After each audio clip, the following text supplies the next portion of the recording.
Polisi ungkap modus Komisaris Jenderal, Komjen, Gadungan yang diringkus di Duren Sawit, Jakarta Timur, Jumat, 4 Maret 2022.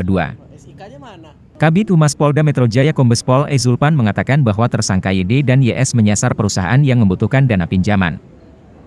YD yang berperan sebagai Komjen Gadungan mengaku memiliki dana kolateral, agunan, di Bank Mandiri sebesar 30 triliun rupiah.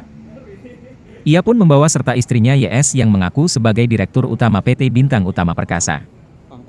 Mereka mengaku tertarik dengan rencana PT Mega Rizky Mandiri yang dipimpin oleh korban Rizky Prialesmana untuk pembebasan lahan dan pembangunan rest area di ruas tol Cibitung, Cilincing, Tanjung Priok.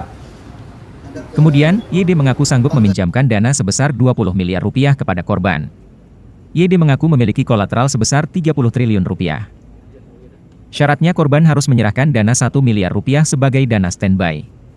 Dan pengungkapan kasus penipuan dan penggelapan dengan modus polisi gadungan berpangkat Komisaris Jenderal Polisi.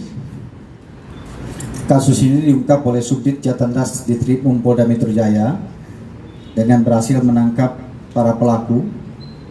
Ada 2 orang pelaku.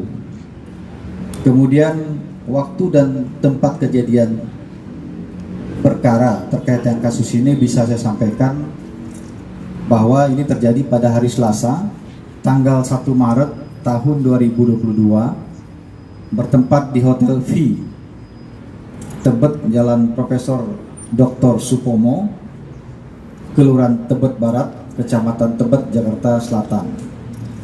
Korban atas nama Rizky Prialesmana atau RPL sebagai Direktur Utama PT Mega Rizky Mandiri.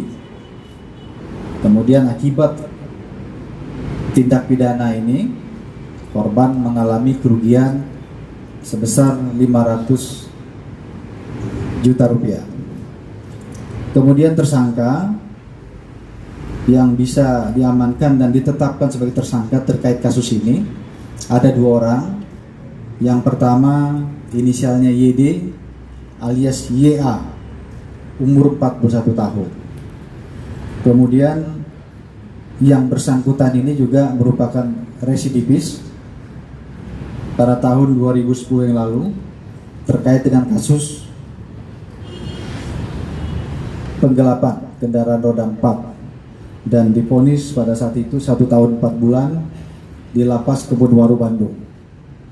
Kemudian tersangka yang kedua merupakan istri daripada tersangka pertama, yaitu atas nama YS, perempuan 40 tahun. Ini dalam kasus ini perannya adalah meyakinkan korban dengan mengaku sebagai istri dari pelaku YS atau YD, alias YA dengan jabatan sebagai Direktur Utama PT Bintang Timur Perkasa yang memiliki dana kolateral sebesar 30 triliun di Bank Mandiri.